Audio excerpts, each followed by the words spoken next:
Hi, I'm Alvin Jones, executive producer and creator of Women's Business Report. You know, March is Women's History Month, but women make history every day.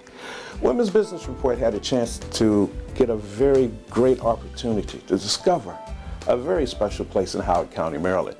It's dedicated to preserving the artifacts and storytelling from the continent of Africa. The African Art Museum of Maryland was founded in 1980 by Doris Ligon and her husband, the late Lieutenant Colonel Claude Ligon. Ms. Ligon still carries on the tradition today as its co-founder, curator, director, and museum docent. And it's one of only 3 museums of its kind in the United States that's devoted exclusively to the art of Africa. Angela Harris, the host of Women's Business Report, takes us to Columbia, Maryland to discover this very special place and some very powerful women who make it happen. It's an honor and a privilege to have both of you here. I'm really excited and looking forward to talking to you. So let's get started with Ms. Ligon. So Ms. Ligon, talk to us about what inspired you and your late husband to start the museum. Oh, thank you. I'm delighted that you're here. We had talked about starting a museum for 5 years, so it wasn't an overnight thing. And we knew that there needed to be another museum that would talk about the arts of Africa with a vocabulary that would bring people to you. And so after thinking about it and trying other little things and seeing how we could best approach it, one day I just told my husband I'm ready to start it, because he was saying stop talking about doing it and just do it. But nobody tells me what to do. And so I decided that I was ready, and when I told him I was ready, then he immediately called a lawyer and we incorporated it in our home. The need for it was that I could see that there was so much misunderstanding about the continent of Africa. There was so much misinformation about it that once I began to learn the truth, I found that there were a lot of people who also were in the same situation as was I, that they believed what they heard, and that all that we heard was very old and it had not been verified. And so I took a course at Howard Community College, and the course was called Art in Man's Culture. There was nothing in the textbook, and the textbook was a thick one. It was called Art, The History of Modern Art by Arneson. There was nothing in that textbook about Africa. And so the professor, whose name was Judy, Professor Judy, went around the room and told everybody, write a paper about any aspect of art that you wanted. And when she got to me, I said, African art. She said, oh, I'm so glad you know about African art. I said, I don't know a thing about African art, except I know that Picasso copied some of the conventions and did not give the people credit for it until late in life. And I said, I'm going to write about it. And the paper was to go in the library, all the papers of Howard Community College, which I hope I never see that paper again, because I had no business writing a paper with a broad subject, not knowing anything about African art, that was called African art.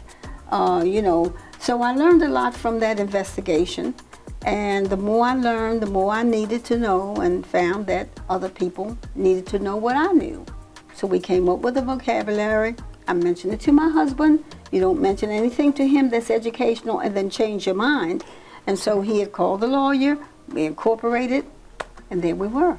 Fantastic. So what is unique about this museum? There are other museums, I think you're one of 3 museums in the country that focus on the arts of Africa, but what is unique about this museum that visitors may not find in other museums? We are very small. We are one of 3, as you said, that focus only on the traditional, primarily the traditional arts of Africa. And we have a vocabulary that is geared toward all ages that we use for different age groups as we represent. But we are the only one of those 3 that was started by African Americans. Now that doesn't make us any better, it doesn't make us any worse. It just gives us a different perspective, a way to approach it. It's part of our indigenous heritage. And so when we talk about it, not that gives us a better feel for it, but it gives us a different feel for it. It gives us more connection with it. And I'm not saying that others who have studied African art far longer than have I don't have a connection with it, but because we are black and started a museum that is devoted exclusively to the arts of Africa, that makes us unusual. And we're the only one as far as I know. Fantastic. So you're a nonprofit organization. What challenges do you face as a nonprofit organization focused on the arts? I'm sure it must be awfully challenging, but tell us about some of the challenges. Thank you. It's one of the most wonderful things I've ever done. Next to my family, I wouldn't want to do anything else. But since you asked about challenge, money. And I don't mean that you need money to do this, but it wouldn't hurt. You know, you come up with programs that you want to do, you don't have the money. Money means a staff, that you have a staff. You know, as a director, you direct. That's why you're called a director. And you normally have staff, and you direct the staff, but you are there to bring resources to the museum and to start policy. We are fortunate, though, that we have members of the board, like Ms. Barrett, Jackie Kakembo, and many others, who are on the board, who are not staff, who act like staff. And that's what keeps us going. So we don't, Ms. Barrett says I don't give a choice. But directors don't give choices. Right, direct, right. It. There you go. That's it. And the Leadership. older you are and the more forceful you are, especially if you're Taurus the Bull, you don't say, would you like to do so-and-so? We need so-and-so. And they've always responded, really and seriously. I've never tried to pressure any of them, but I tell them how. Now, it doesn't hurt to maybe cry a little bit when you need something. Then you see whatever the it takes. person crying, it doesn't hurt. You know, but we are fortunate that we have a wonderful board and that we have wonderful people coming to us. And so we've done all of this without money, as Warren Robbins said years ago. But money wouldn't hurt a bit more if we had it. We could do many more programs. We could do so much more if we had more money. But we are held in high regard without it. But I'm not suggesting that people not give us money at all, because there's so many things you can do with it for the benefit of the community. Great. And for the truth about Africa. Yeah, I'm sure a little more money wouldn't hurt any of us, but especially with a nonprofit organization. So I took a look at some statistics, and the latest statistics that I could find showed that leadership from people of color, leadership in museums was around 12%, and that's pretty low. So I'm asking you, what do you think, or what do you do, or what do you think we can all do to help improve that number? Education is the answer. If it was made available, the information to young people, that there are positions in museums you need to be qualified for. Times have changed. When I was young and I said I wanted to be an interior designer, they said, well, there's no need in your thinking about that, it won't work. But times have somewhat changed. And I think if more people knew about many positions that are available in museums, they would then see the interest that they have being fulfilled. All you have to do is to be qualified for it and to have an interest in it. Now, you might not make a whole lot of money, so you do have a choice. You know, do you want to pursue your goal that doesn't give you a lot of money, or would you be satisfied with making less money if you're satisfied, if you're happy in what you're doing? But I think if more people knew about the opportunities that exist and what the qualifications are, then I think more young people would be interested in going into museums. Times have changed, and I think that all they have to do is to be encouraged to come in and make a difference. Fantastic. Well, yeah, there's a lot to be said about following your passions. And what's the saying is, if you follow your passion, you don't work a day in your life. That is very real. So doing what you love, there's a lot of benefit to that.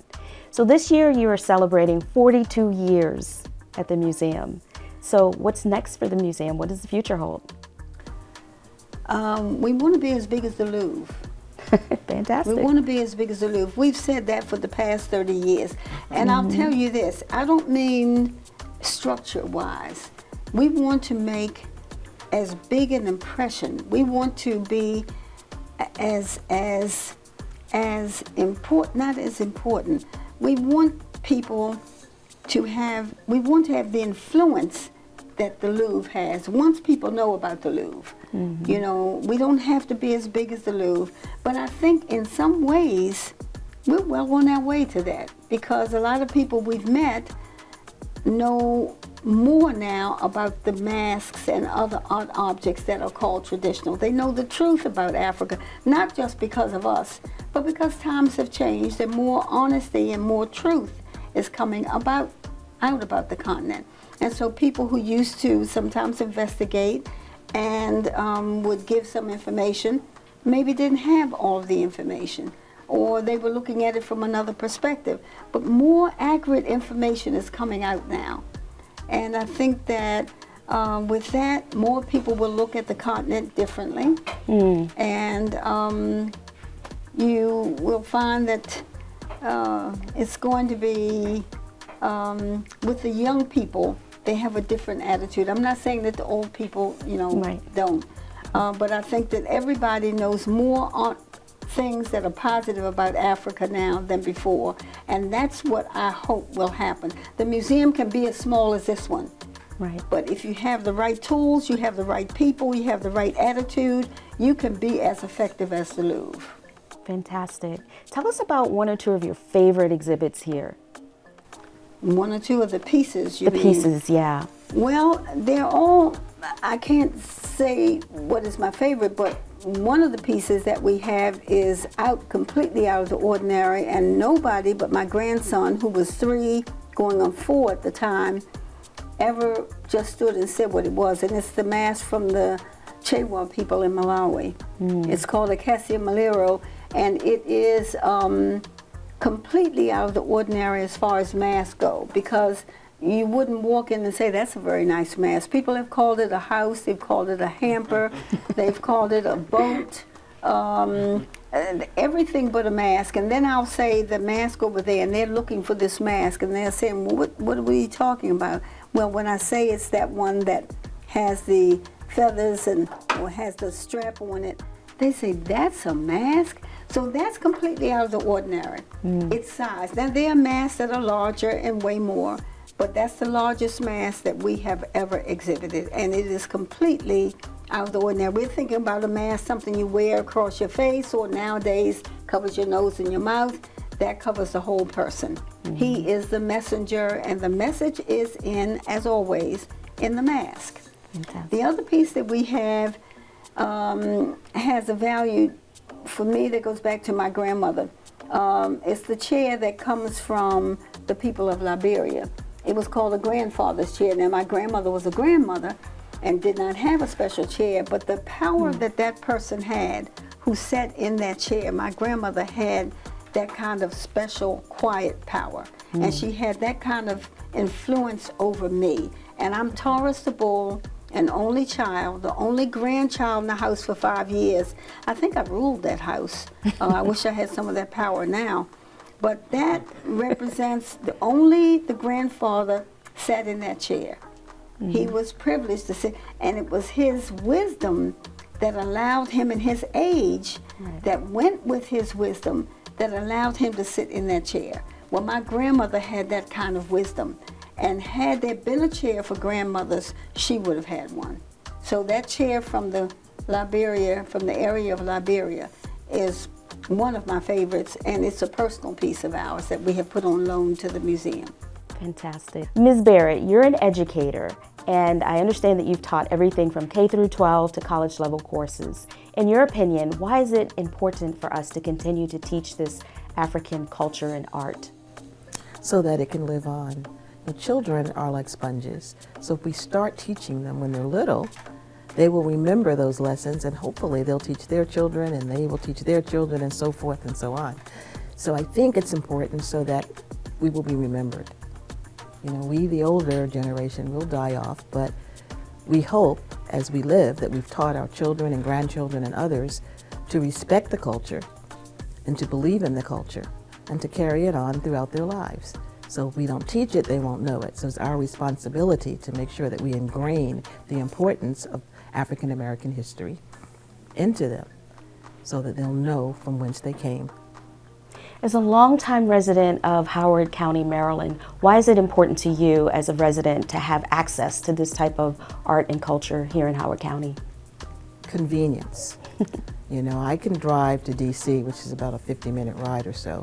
However, having it in my back door, I am more incented to come and to participate and to share and to give what resources I can monetarily so that it will be here for others to appreciate. As a board member, you have firsthand knowledge of the challenges that the museum has. What, in your opinion, are the resources that are most needed for this museum and museums like it to survive? I think Mrs. Ligon said it all. Finances, money. Now, we talk about money a lot, but nothing survives without resources or money.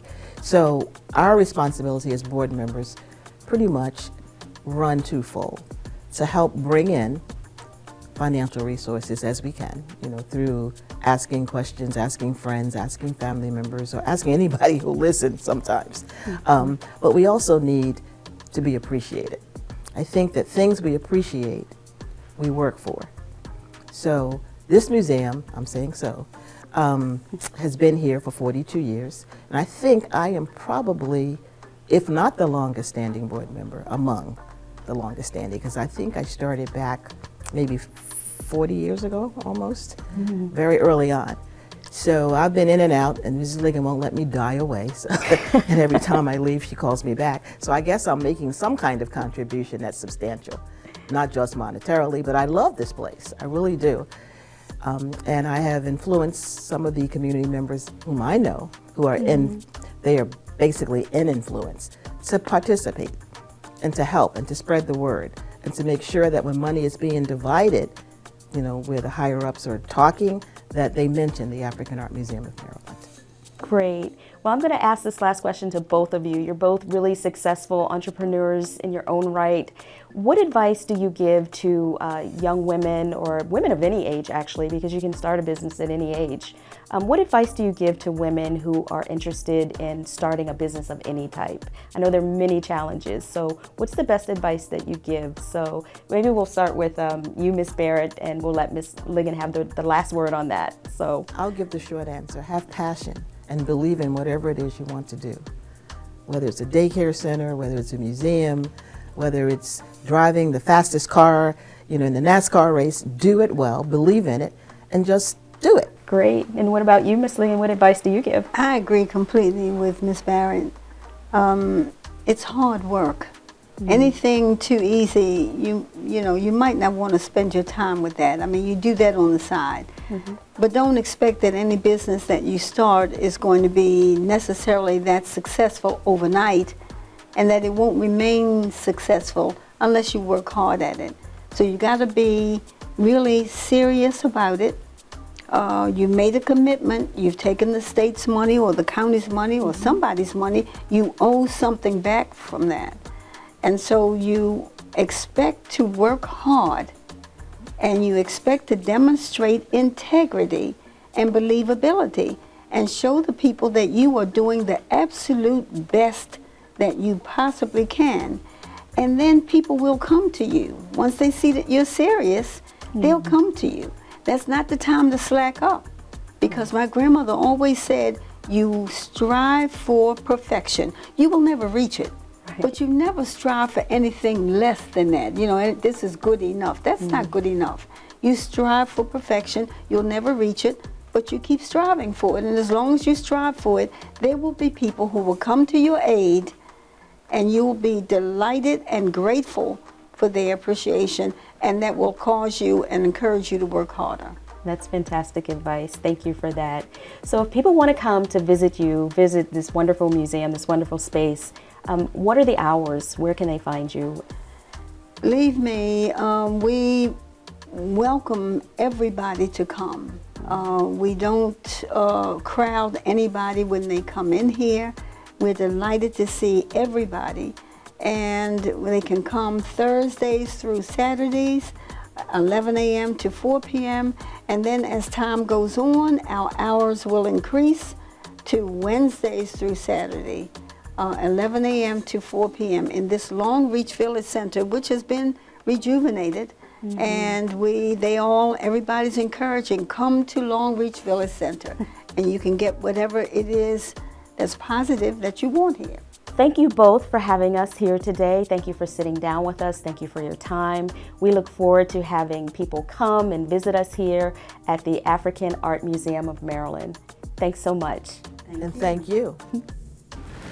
I hope you enjoyed our piece on the African Art Museum of Maryland. And I got to tell you, when we went to shoot it, I was just totally amazed by everything that's there. I didn't get a chance to see it all, so you know I'm going back. And since I'm being honest, actually about a month ago, I didn't even know this location existed, but now I do. So if you'd like to know more information, if you'd like to tell your friends, if you'd like to support it, here's how you do it. The website is africanartmuseum.org. That's africanartmuseum.org. Their email address is info@africanartmuseum.org. That's info@africanartmuseum.org. And they are on Twitter. It's African Art MM, like Museum of Maryland. That's African Art MM. And if you want to give them a phone call, the phone number is 410-740-7411. That's 410-740-7411. I'd like to thank our hostess with the mostest, Angela Harris. She's the one that brought this interview to life. And actually, she produced this piece, so she did a great job with it. And speaking of great jobs, I'd like to thank our director of photography, that's Nathan Acholo. He made sure that the great visuals came to life. And me, as executive producer and creator, I just sat back and watched them do the magic and got out of the way. I do that a lot, just get out of the way and let the people who know what they're doing do their thing. So, on behalf of Women's Business Report, one of the easier websites for us is WBR-TV.us. That's WBR-TV.us. That'll take you right to the Women's Business Report website. It's a little easier to remember. And our Twitter address is WomenBUS, as in business. WomenBUS, and of course, Women's Business Report for Facebook and also for Instagram. For Women's Business Report, I'm Alvin Jones, wishing you a happy Women's History Month.